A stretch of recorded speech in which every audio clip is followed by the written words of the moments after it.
Most people open a credit report and look straight at the score. That makes sense. But credit is not just a score. Credit is a risk profile. Your report tells a story about who you are, where you have lived, and what accounts may belong to you. The personal information section is part of that story. Here's what you'll learn in today's class. Discover how personal info impacts your credit health. Identify clues to potential identity theft.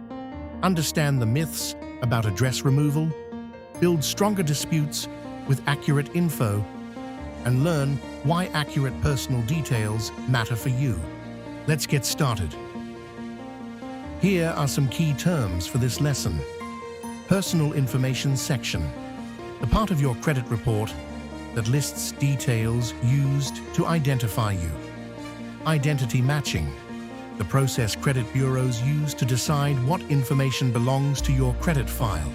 Mixed file. A credit file that may include information from another person by mistake. Alias. Another name connected to your file. Masked social security number. A social security number shown with most digits hidden for safety. Now let's jump in. This section may show name variations, old names, misspellings, current and past addresses, date of birth, employers, phone numbers, social security number variations, and possible aliases. An alias means another name connected to your file. Sometimes this information is correct, sometimes it is old, and sometimes it is a red flag. Personal information does not directly make your score go up or down, but it can affect identity matching. Identity matching is how the credit bureau decides what information belongs in your file. If the matching is messy, you could see accounts, collections, addresses, or names that do not belong to you. A wrong address may point to a mixed file. A mixed file means your credit information may be blended with someone else's. An unknown employer may be tied to an account you never opened.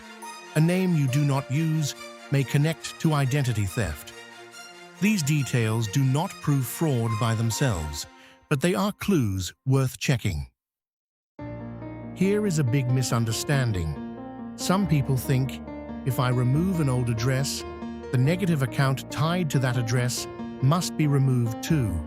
That is not guaranteed. If the old address is accurate, the bureau may keep it.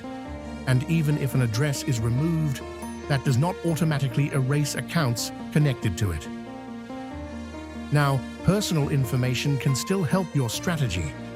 If an address is wrong and it is tied to a collection that is not yours, fixing the personal information can support a stronger identity-based dispute later. A dispute means you ask the credit bureau to check whether information is accurate and belongs to you.